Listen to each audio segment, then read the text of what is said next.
Okay, good afternoon all of you. तो last lecture तक मतलब आज न्यू टॉपिक हम स्टार्ट करने वाले हैं और उस टॉपिक का नाम रहेगा mechanical properties of solids and fluids. तो दोनों भी जो रहने वाले मतलब सॉलिड्स और फ्लूइड्स दोनों के भी मैकेनिकल प्रॉपर्टीज के बारे में हम डिस्कशन करने वाले हैं यहाँ पर। इसमें मतलब नियर बाय इस टॉपिक में 5 मेन बिट्स हैं जो एक-एक करके हमें स्टडी करने हैं। सबसे पहला बिट रहेगा इलास्टिसिटी जो आज के लेक्चर में हम लेने वाले हैं। उसके बाद जो नेक्स्ट लेक्चर आएगा उसमें अगर आज इलास्टिसिटी होता है तो ठीक है। मोस्टली मतलब सिंपल बिट है और जल्दी खत्म होने वाला है तो मोस्टली आज हो ही जाएगा। अगर कुछ रिमेनिंग रहता है इस टॉपिक का तो मतलब न्यूमेरिकल पार्ट थ्योरेटिकली तो पूरा कंप्लीट हो जाएगा आज के लेक्चर में। तो जो भी न्यूमेरिकल पार्ट रिमेनिंग रहेगा वो हम कल के लेक्चर में देखेंगे और उसके बाद कल ही हमारा न्यू बिट स्टार्ट हो जाएगा that is hydrostatics. Okay. Hydro मतलब जो फ्लूइड्स होते हैं वो अगर स्टैटिक कंडीशन में होते हैं तो उसका जो स्टडी होता है उसे हाइड्रोस्टैटिक कहा जाता है। तो वो हमें स्टडी करना है। उसके बाद हाइड्रोडायनामिक्स रहेगा। हाइड्रो मतलब वाटर या फिर फ्लूइड जो रहेगा वो अगर मोशन करता है तो फिर उसके मोशन से रिलेटेड जो भी लॉज रहेंगे वो हमें देखना है। जैसे आपको पता होगा फ्लूइड के अलग-अलग लॉज है, equation of continuity, Bernoulli's theorem. Okay. और हाइड्रोस्टैटिक में भी आपको पता है आर्किमिडीज प्रिंसिपल या फिर जो भी मतलब बिट्स है वो सब हमें स्टडी करना है हाइड्रोस्टैटिक्स हाइड्रोडायनामिक्स में। इसका लिटिल बिट कांसेप्ट आपको पहले स्टैंडर्ड में कुछ हो जाता है। इसके बाद देखिएगा नेक्स्ट बिट रहेगा दैट इज विस्कोसिटी। विस्कोसिटी मतलब जैसे आपको पता होगा जैसे सॉलिड फ्रिक्शन एक्सर्ट करते हैं लाइक दैट लिक्विड्स भी मतलब फ्लूइड्स भी क्या करते हैं फ्रिक्शन एक्सर्ट करते हैं, फ्रिक्शन शो करते हैं और उनके फ्रिक्शन को कहा जाता है विस्कोसिटी। ओके। तो इस विस्कोसिटी के बारे में भी हमें देखना है। उसके बाद इस विस्कोसिटी का कुछ लिटिल बिट कांसेप्ट आपको पहले चैप्टर में हुआ है। ओके। आई होप आपको पता होगा। विस्कोसिटी मतलब जो फ्रिक्शनल फोर्स एक्सर्ट होता है फ्लूइड से उसे विस्कोसिटी कहा जाता है। और लास्ट में रहेगा सर्फेस टेंशन। तो ये सब बीट होने के बाद ये पूरा चैप्टर हमारा खत्म हो जाएगा। सिंपल बीट है। ये पांचों जो बीट्स मैंने आपको बताए ये पांचों जैसे ही कंप्लीट होते हैं तो हमारा पूरा चैप्टर भी कंप्लीट हो जाता है जिसका नाम है मैकेनिकल प्रॉपर्टीज ऑफ मैटर। मतलब एक कंबाइन नाम है और इसको हम दो पार्ट्स में डिवाइड करते हैं mechanical properties of solid and mechanical properties of fluid. Okay. तो ये होने के बाद फिर पूरा हमारा चैप्टर खत्म हो जाता है और बहुत इजी टॉपिक है। इसके ऊपर भी 2-3 क्वेश्चंस नियर बाय आपको पूरे मतलब नीट के एग्जाम में देख सकते हैं। तो ओवरऑल सिंपल बिट है ये। मतलब कुछ इतने इसमें ऐसे हार्ड कैलकुलेशंस नहीं आते हैं। जो वैरायटी के क्वेश्चन हम लेने वाले हैं उसमें से ही फाइनल एग्जाम में आपको क्वेश्चन दिखेगा। कुछ एक्स्ट्रा या फिर ऐसा इसमें नहीं है। जैसे आपको पता है न्यूटन्स लॉज ऑफ मोशन या फिर कुछ ऐसे टॉपिक्स मैंने पता है रोटेशनल मोशन है। ये ऐसे टॉपिक है जिसमें वाइड स्कोप है क्वेश्चन पूछने के लिए। अलग-अलग वैराइटीज़ पर क्वेश्चन पूछा जा सकता है या फिर नया वैराइटी भी ऑन द स्पॉट वो बना सकते हैं। लेकिन इसमें ऐसा नहीं होता है। इसमें लिमिटेड क्वेश्चन का एक पैटर्न होता है। वही क्वेश्चंस में से आपको कोई तो भी क्वेश्चन पूछा जाता है। ओके। तो देखते हैं हम मोस्टली मतलब थ्योरेटिकली होता है। इसके न्यूमेरिकल रहे तो भी वो लाइट होते हैं और इतने ज़्यादा मतलब एफर्ट भरे नहीं होते हैं। ओके। तो देखते हैं हम इस टॉपिक को। तो टॉपिक का नाम दीजिएगा, लिख लीजिएगा इस टॉपिक को जिस जैसे-जैसे मैं बिट बताऊँगा आपको वैसे-वैसे आपको लिख लेना है सभी बिट्स के बारे में। तो टॉपिक का नाम दीजिएगा जल्दी से।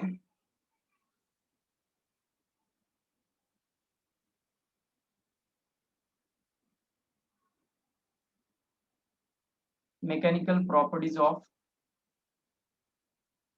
सॉलिड्स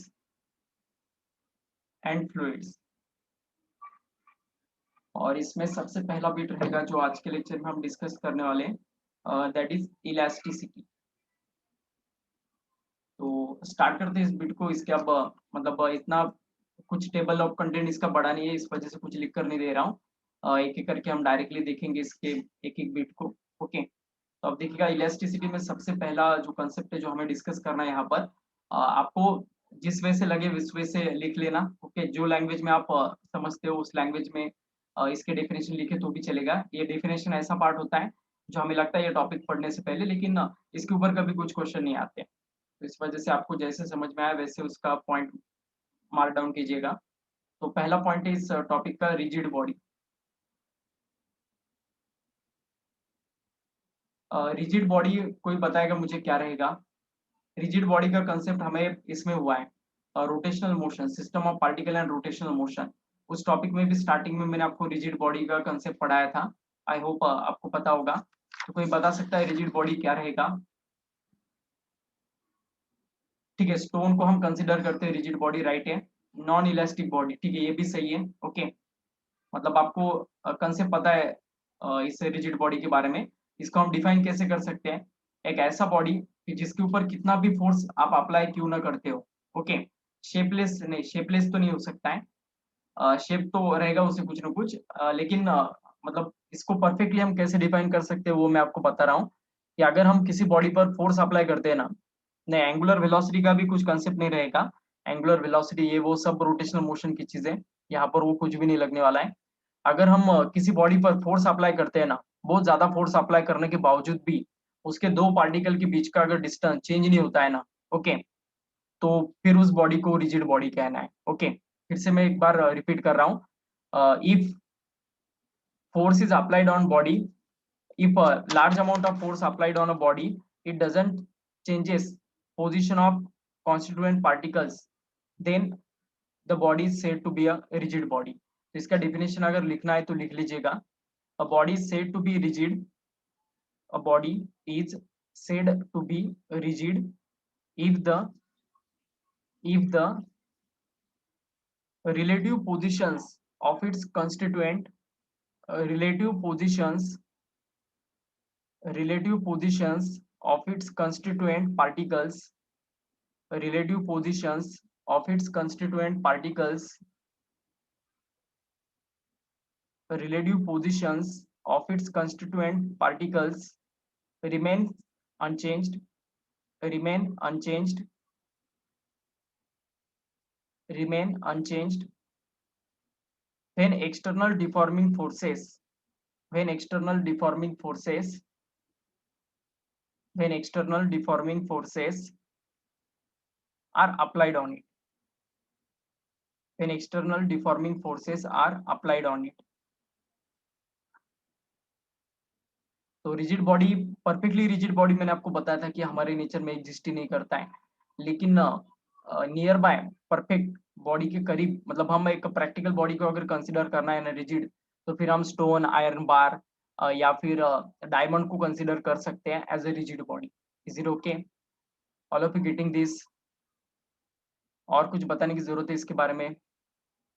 रिजिड बॉडी मतलब क्या रहेगा? एक ऐसा बॉडी होता है कि जिसके ऊपर कितना भी फोर्स आप अप्लाई क्यों ना करो, उस बॉडी के दो पार्टिकल के बीच का डिस्टेंस चेंज नहीं होगा। ऐसे बॉडी को रिजिड बॉडी कहा जाता है। Practically perfectly rigid body exist नहीं करता है, लेकिन उसके आसपास रह सकता है, जैसे स्टोन।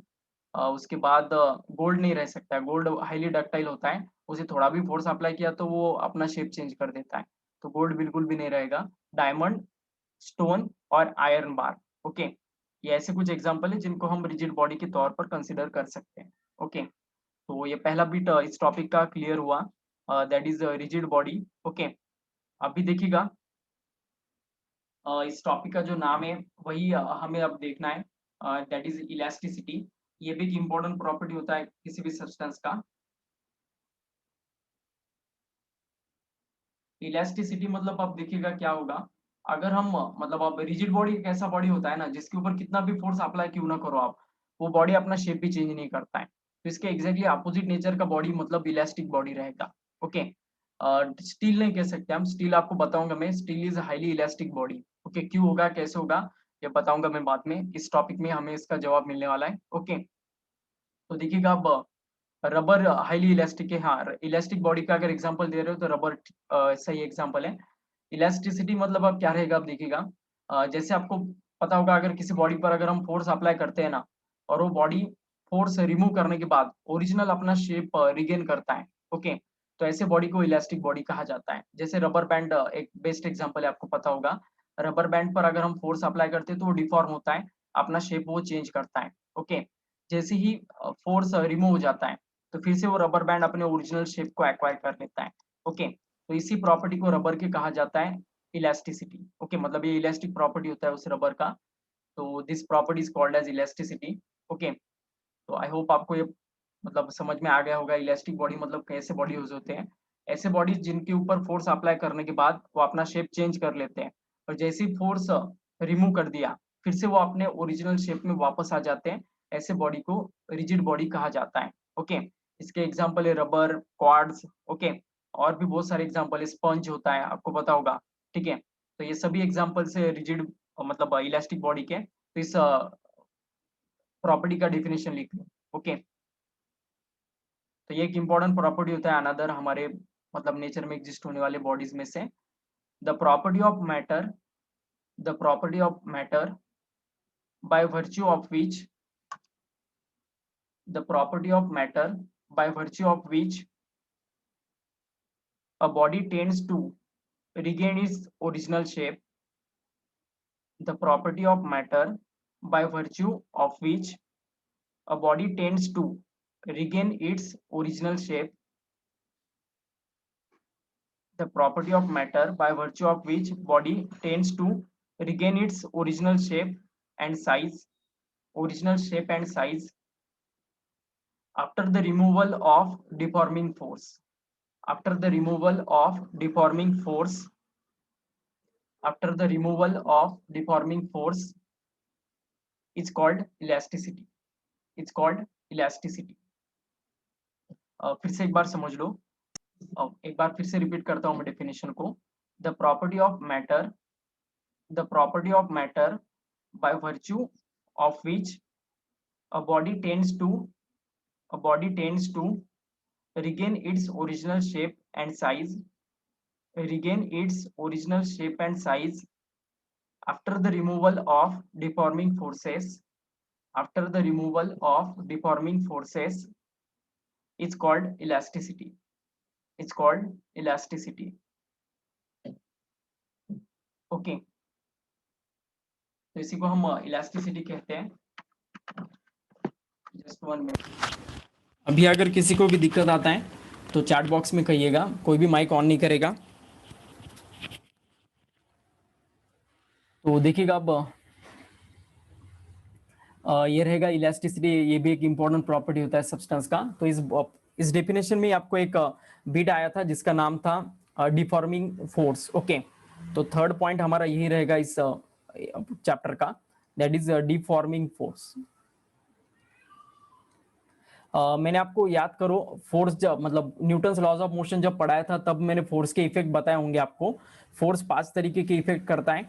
फोर्स अगर बॉडी रेस्ट में है तो मोशन में लाता है, मोशन में है तो रेस्ट में लेके जाता है, या फिर उस बॉडी का डायरेक्शन चेंज करता है, या फिर बॉडी का शेप एंड साइज चेंज करता है, ऐसा मैंने आपको बोला था। ओके, तो अभी तक न्यूटन्स लॉज ऑफ मोशन में, okay, Newton's laws of motion में हमने सिर्फ फोर्स का दो ही प्रॉपर्टी के बारे में ज्यादातर स्टडी किया था, दैट इज वो फोर्स क्या करता था, उस बॉडी के मोशन को चेंज करता था, बॉडी के स्टेट को चेंज करता था। ओके, तो ऐसे ही फोर्स के बारे में हमने न्यूटन्स लॉज ऑफ मोशन में स्टडी किया था। ओके, अभी इस चैप्टर में हमें फोर्स का जो लास्ट वाला इफेक्ट था ना, force can change the shape and size of object, तो वो उस इफेक्ट के बारे में हमें इस टॉपिक में स्टडी करना है, और उसी फोर्स को कहा जाता है deforming force. Okay, the force which change the shape and size of the body is called as deforming force. ऐसा फोर्स जो बॉडी का शेप एंड साइज चेंज करता है ना, ऐसे शेप को कहा जाता है deforming force. Is it okay, all of you getting this? तो इसका डेफिनेशन लिख लो, the force which change the shape and size of the body is called as deforming force. Okay, the force which change the shape and size of a body is called as deforming force। okay, और जब ये deforming force हम apply करते हैं किसी body पर और वो रिमूव करते हैं, उसके बाद अगर बॉडी अपना ओरिजिनल शेप रिगेन करता है तो उसे इलास्टिक बॉडी कहना है, और ओरिजिनल शेप रिगेन नहीं किया तो फिर उसे प्लास्टिक बॉडी कहना है। इलास्टिसिटी इस प्रॉपर्टी का एग्जैक्टली अपोजिट प्रॉपर्टी रहेगा जिसका नाम है प्लास्टिसिटी। प्लास्टिसिटी मतलब क्या रहेगा, the property of body by virtue of which body doesn't regain its original shape and size after removal of deforming force। Deforming force removal होने के बाद भी बॉडी अपना original shape and size regain नहीं करता है, ऐसे बॉडी को कहा जाता है, ऐसे प्रॉपर्टी को कहा जाता है प्लास्टिसिटी। ओके, ये हमारे इलास्टिसिटी के एग्जैक्टली अपोजिट रहेगा। जैसे आपको पता है ये क्ले का मैंने एक हिस्सा लिया है, और इस क्ले को मैंने क्या किया है, शेप देकर ऐसा एक डॉल टाइप या फिर एक ऐसे चीज के शेप में उसे मैंने कन्वर्ट किया। ये क्ले का पहले मड का या फिर एक क्ले का एक बड़ा सा पीस था, उसे मैंने मतलब ऐसे शेप में लाया। तो ये शेप में लाने के लिए मुझे है ना उसके ऊपर फोर्स अप्लाई करना पड़ता है, मुझे उंगलियों से उसे क्या करना पड़ेगा, फोर्स अप्लाई करना पड़ेगा, तब ये क्ले ऐसा शेप ले लेगा। लेकिन एक बार उसने वो शेप ले लिया और मैंने फिर मेरे हाथ को हटा दिया, तो फिर क्या ये ओरिजिनली अपने वापस शेप में चला जाता है क्या? बोलो, क्या ये चीज फिर से अपने ओरिजिनल शेप में चला जाता है क्या? तो इसका आंसर रहेगा डेफिनेटली नो। ओके, क्योंकि क्ले एक बार अगर हमने जिस शेप में ला लिया ना, वो उसी शेप में रह जाता है। ओके, तो इसी प्रॉपर्टी को कहा जाता है प्लास्टिसिटी। ओके, मतलब हमारे नेचर में दो तरीके के बॉडीज होते हैं, जिनके ऊपर कुछ ऐसे बॉडीज होते हैं जिनके ऊपर डिफॉर्मिंग फोर्स अप्लाई करो और वो रिमूव कर दो, तो फिर वो बॉडी क्या करता है, ओरिजिनली अपना शेप जो था वो वापस एक्वायर कर लेता है। जैसे रबर बैंड एग्जाम्पल था, रबर बैंड पर फोर्स अप्लाई किया था, जब तक फोर्स था तब उसने अपना शेप चेंज किया, जैसे फोर्स निकाल दिया फिर से उसने अपना ओरिजिनल शेप क्या कर दिया, रिगेन कर दिया। ओके, तो ऐसे बीट को कहा जाता है, ऐसे बीट को कहा जाता है इलास्टिसिटी। और रिगेन अगर नहीं करता है, जो शेप दिया है उसी शेप में अगर वापस रह जाता है ना वो बॉडी, तो फिर उसे कहा जाता है प्लास्टिसिटी। ओके, तो plasticity and elasticity these are the opposite terms. Okay, एक दूसरे के एग्जैक्टली अपोजिट टर्म्स हैं। और डिफॉर्मिंग फोर्स अप्लाई करो, बॉडी ओरिजिनल शेप रिगेन करेगा रिमूव करने के बाद, तो वो elastic body. Deforming force apply करो बॉडी पर, वो ओरिजिनल शेप रिगेन नहीं करेगा, तो वो प्लास्टिक बॉडी। तो प्लास्टिक बॉडी का एग्जांपल लिखिएगा, प्लास्टिसिटी, प्लास्टिक बॉडी का, the property of material of a body, the property of a material of a body by virtue of which by virtue of which by virtue of which body doesn't body doesn't regain its original shape and size, body doesn't regain its original shape and size, does not regain its original shape and size after the removal of deforming force. After the removal of deforming force is called elasticity. After the removal of deforming force is called elasticity. ठीक है, repeat करता हूं मैं, the property of matter, the property of matter by virtue of which, या फिर property of material कहा था मैंने, तो मटेरियल लिखो, the property of material of a body, the property of material of a body by virtue of which, by virtue of which it does not regain its it does not regain its original shape and size, original shape and size after the removal of deforming force is called plasticity, it's called plasticity. Okay, इसके example लिखो, clay, mud. Okay, तो ये दो तीन example है जो plasticity के बारे में हमें बताते हैं। ओके, ठीक है, तो आप देखिएगा प्लास्टिक बॉडीज मतलब क्या करते हैं, कुछ भी मतलब उनको अगर कोई फोर्स डिफॉर्म कर रहा है ना, तो उसको ये कुछ भी अपोज नहीं करते हैं, और इलास्टिक बॉडी अपोज करते हैं अपने शेप चेंज करते वक्त। ओके, तो ये जो अपोजिशन क्रिएट होता है ना, ये किस वजह से क्रिएट होता है, बॉडी के अंदर के मॉलिक्यूल्स की वजह से। बॉडी के अंदर जो मॉलिक्यूलर अरेंजमेंट होता है ना, वही ये करवाता है।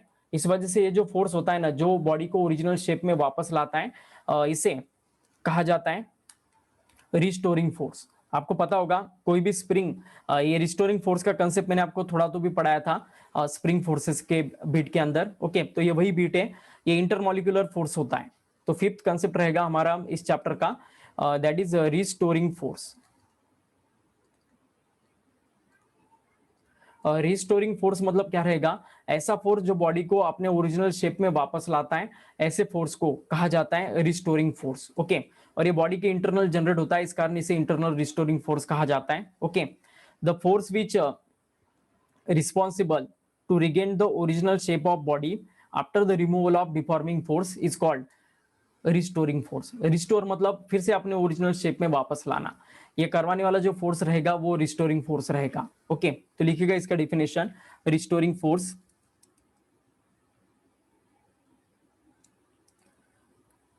व्हेन एन एक्सटर्नल फोर्स, एक अलग फॉर्म में इसका डिफिनेशन लिखिएगा, एक ही मतलब मीनिंग, आप कोई भी डिफिनेशन लिख सकते हो जो मैंने पहले कहा वो, और ये भी लिख सकते हो आप। When an external force acts at any object when an external force acts at any object then an internal resistance then an internal resistance produced in the substance then an internal resistance produced in the substance due to the then an internal resistance produced in the substance due to the intermolecular forces due to the intermolecular forces which is called restoring forces which is called restoring forces which is called restoring forces restoring force okay अभी देखिएगा ये internal restoring force जो होता है ये numerical equal होता है applied force के साथ मतलब आप रबर बैंड पर थोड़ा ही फोर्स अप्लाई करो तो ये थोड़ा ही एक्सटेंड होता है और जो रिस्टोरिंग फोर्स इसके अंदर जनरेट होगा वो थोड़ा ही होता है अगर बहुत ज्यादा स्ट्रेच करते हो आप रबर बैंड को तो एट दैट टाइम जो रिस्टोरिंग फोर्स होता है उसका वैल्यू भी ज्यादा होता है मतलब जितना अपना अप्लाइड फोर्स होता है ना एग्जैक्टली उतना equal and opposite restoring force होता है तो इस वजह से न्यूमेरिकली रिस्टोरिंग फोर्स इक्वल होता है हमारे अप्लाइड फोर्स के साथ जिसे हम एक्सटर्नल फोर्स कहते हैं या फिर अप्लाइड फोर्स कहते हैं okay so applied force and restoring force are numerically equal and opposite okay opposite direction में एक्ट होता है तो ऐसा ही बिट रहेगा अभी देखिएगा परफेक्टली प्लास्टिक बॉडी और परफेक्टली इलास्टिक बॉडी ये दोनों भी एग्जिस्ट नहीं होते हैं ओके परफेक्ट फिनोमिनन कभी नेचर में एग्जिस्ट नहीं होता है सभी फिनोमिनन उसके बीच में ही होते हैं मतलब सभी बॉडीज क्या रहने वाले हैं इलास्टिक और प्लास्टिक के बीच में रहने वाले परफेक्टली इलास्टिक और परफेक्टली प्लास्टिक के बीच में समझ में आ रहा है no one body in this nature is perfectly elastic and no one body in this nature is perfectly plastic okay मतलब प्लास्टिक बॉडी भी देखो आप क्ले को भी अगर आप जब फोर्स अप्लाई करते हो ना तो फिंगर रिमूव करते वक्त थोड़ा वो स्टिक होने लगता है मतलब थोड़ा क्यों ना वो अपना शेप क्या करने की कोशिश करता है चेंज करने की कोशिश करता है ओरिजिनल शेप में जाने की कोशिश करता है लेकिन उसका वो जो परसेंटेज होता है वो बहुत ही कम होता है इस वजह से मतलब प्लास्टिक बॉडी हो या फिर इलास्टिक बॉडी हो ये दोनों भी प्रॉपर्टीज समवॉट पोर्शन में सभी बॉडीज में प्रेजेंट होते हैं लेकिन पढ़ते वक्त हम मतलब near by perfectly elastic body अगर हमें कहना है तो हम वो इसको लेते हैं क्वार्ट्ज क्रिस्टल को ओके जो हमारे वॉचेस में भी यूज किया जाता है क्वार्ट्ज क्लॉक हम कहते हैं इस वजह से उसे तो मतलब नियर बाय परफेक्ट बोल कर हम उसे एज्यूम करते हैं लेकिन परफेक्टली कोई भी बॉडी नेचर में एग्जिस्ट नहीं होता है याद रखिएगा ओके नहीं ऐसा कोई बॉडी मेक नहीं कर सकते हम ओके क्योंकि हमें लिमिटेशन होते हैं प्रैक्टिकल केसेस में ओके तो अब देखिएगा ये 5 कंसेप्ट क्लियर हो गए आप सभी को rigid body deforming force elasticity plasticity restoring force ये वर्ड्स हमें नंबर ऑफ टाइम्स इस टॉपिक में बोलने पड़ेंगे या फिर रिपीट करने पड़ेंगे जब हम ये टॉपिक को आगे प्रोसीड करेंगे 5 कंसेप्ट क्लियर हो गए रिजिड बॉडी मतलब ऐसा बॉडी होता है कि जिस पर कितना भी फोर्स अप्लाई क्यों ना करो आप उसके दो मॉलिक्यूल्स के बीच का कभी भी डिस्टेंस चेंज नहीं होता है ऐसे बॉडी को रिजिड बॉडी कहा जाता है फिर उसके बाद इलास्टिसिटी मैंने आपको बताया ऐसे बॉडीज होते हैं हमारे नेचर में जिनके ऊपर फोर्स अप्लाई करो डिफॉर्मिंग फोर्स इस वजह से उनका शेप एंड साइज चेंज होता है और जैसे ये डिफॉर्मिंग फोर्स निकाल देते हो फिर से वो बॉडी अपने ओरिजिनल शेप को रिगेन करते हैं ऐसे बॉडी को इलास्टिक बॉडी कहा जाता है ओके और difference between restoring force and deforming force restoring force body को ओरिजिनल शेप में लाता है तो डिफॉर्मिंग फोर्स बॉडी का शेप चेंज करवाता है ये दोनों भी फोर्स एक दूसरे के मतलब अपोजिट होते हैं अपोजिट टाइप के होते हैं डिफॉर्मिंग फोर्स बॉडी के शेप एंड साइज को चेंज करता है तो रिस्टोरिंग फोर्स बॉडी को अपने ओरिजिनल शेप में वापस लाता है इज इट ओके तो रिस्टोरिंग फोर्स और डिफॉर्मिंग फोर्स का फर्क समझ में आया उसके बाद प्लास्टिसिटी का क्या रहेगा definition after the removal of deforming force body अगर अपना original shape and size regain नहीं करता है वापस अपने ओरिजिनल शेप में नहीं आता है तो ऐसे बॉडीज को कहा जाता है plastic bodies is it okay all of you getting this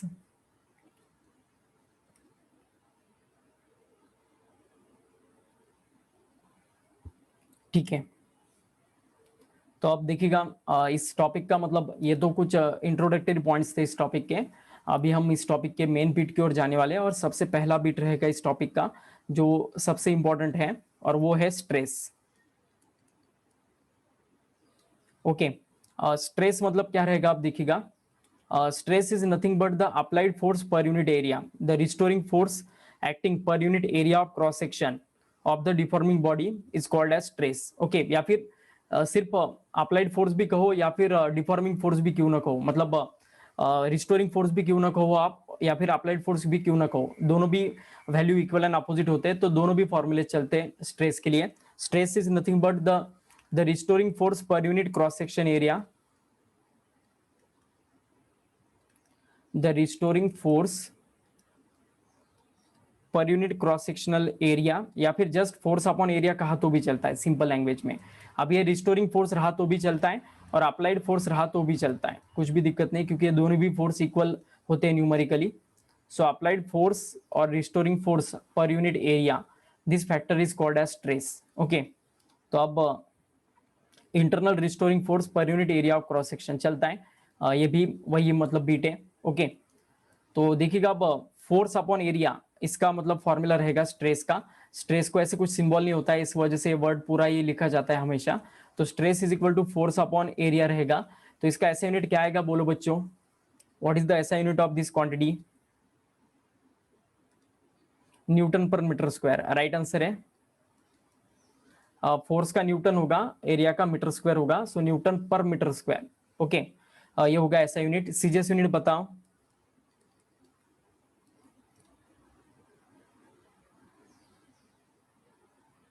CGS unit क्या रहेगा? राइट है, डाइन पर सेंटीमीटर स्क्वायर होगा. Okay Vaishnavi, dine per centimetre square होगा. ओके, और इसका डायमेंशन बताओ. Tell me the dimension of this quantity.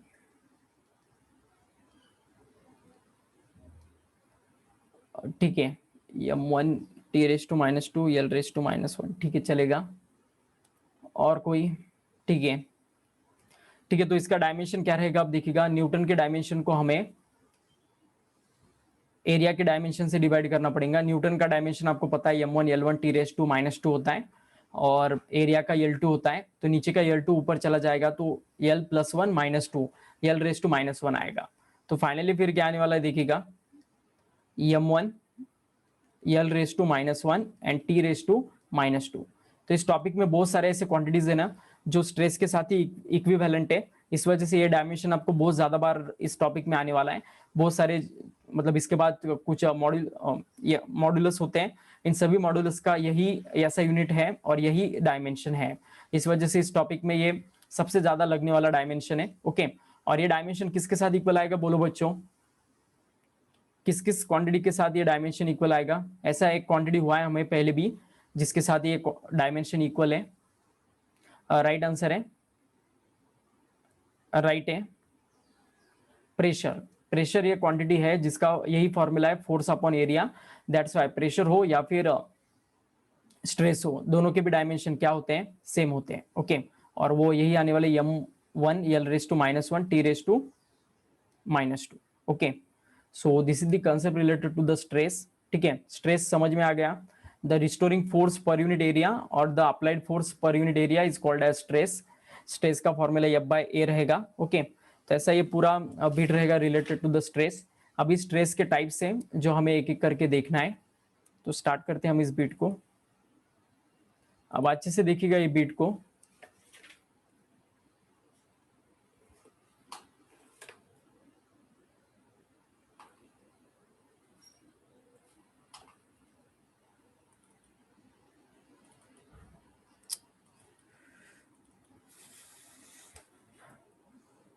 ठीक है, now the next beat is types of stress. Stress के डिफरेंट टाइप्स हमें देखना है. वैसे तो मेन टाइप्स थ्री है.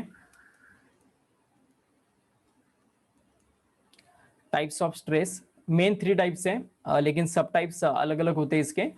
एक एक करके हम देखेंगे. ओके, तो स्ट्रेस देखिएगा अब क्या रहेगा.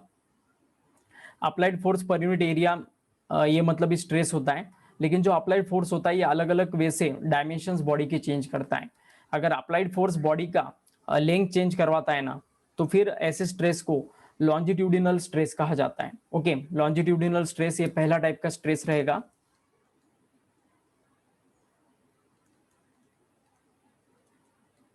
longitudinal stress. Okay, this is the first type of stress. Longitudinal stress को हम फर्दर क्लासिफाई करते हैं दो टाइप्स में, tensile stress and compressive stress. Okay, मतलब मेन टाइप लॉन्जिट्यूडनल स्ट्रेस है.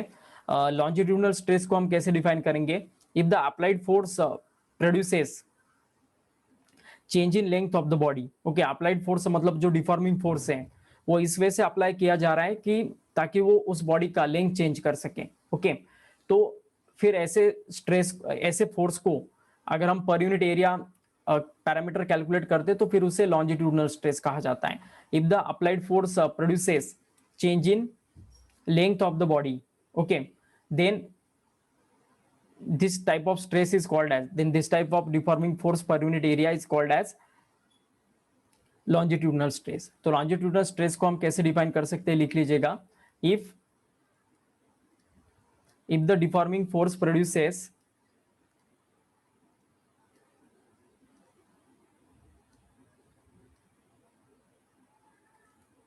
the deforming force produces change in length of the body,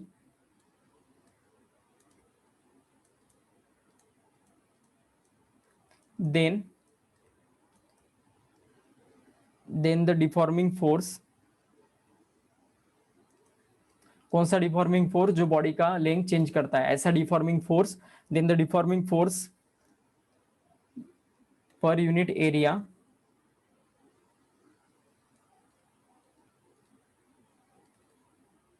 is called longitudinal stress.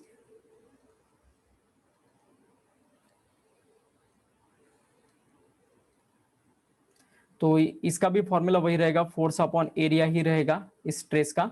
Longitudinal stress short में से LS से indicate करता हूं. ओके, लेकिन अब देखिएगा लेंथ चेंज हुआ तो फिर जो डिफॉर्मेशन प्रोड्यूस होता है, वो जो डिफॉर्मिंग फोर्स प्रोड्यूस होगा उसको अगर हम एरिया से डिवाइड करते हैं तो फिर हमें लॉन्जिट्यूडनल स्ट्रेस मिलता है. अब ये लेंथ चेंज दो तरीके से हो सकता है, एक तो लेंथ बढ़ सकता है या फिर लेंथ कम हो सकता है. इस वजह से दोनों भी तरीके का चेंज ऑकर हो सकता है.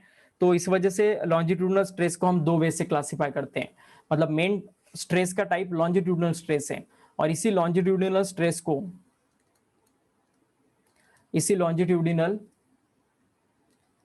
स्ट्रेस को हम फर्दर दो क्लास में क्लासिफाई करने वाले हैं और वो दो क्लास रहने वाले हैं, tensile stress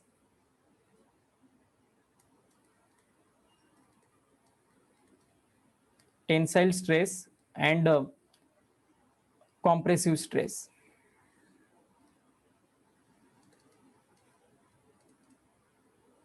tensile stress and compressive stress. Okay, तो टेंसाइल स्ट्रेस मतलब क्या रहेगा, आप देखिएगा. If the applied deforming force produces increase in the length of the body, then that type of stress is called as tensile stress. Okay, और if the applied longitudinal stress produces decrease in the length of the body, then that type of stress is called as compressive stress. Okay, तो लिख लीजिएगा इन दोनों का भी definition. Okay, जो longitudinal stress length बढ़ाता है उसे टेंसाइल स्ट्रेस कहना है आपको, और जो लॉन्जिट्यूडनल स्ट्रेस लेंथ को कॉम्प्रेस करता है, कम करता है, ऐसे लॉन्जिट्यूडनल स्ट्रेस को आपको टेंसाइल स्ट्रेस कहना है. तो टेंसाइल स्ट्रेस का क्या डेफिनेशन रहेगा, आप देखिएगा. The longitudinal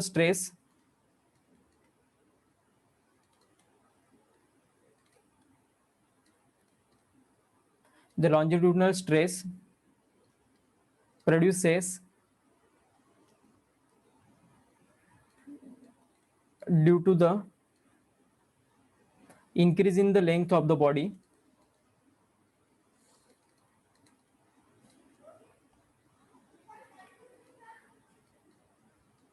increasing the length of the body is defined as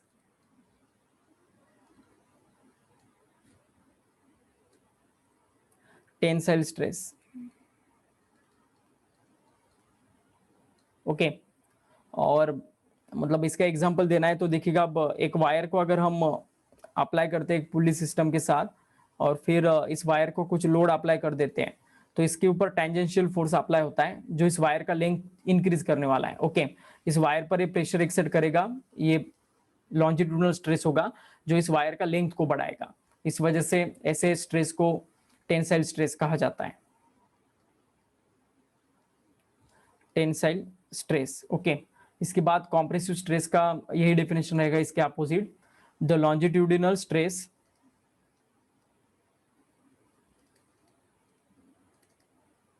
the longitudinal stress produces due to the decrease in the decrease in the length of the body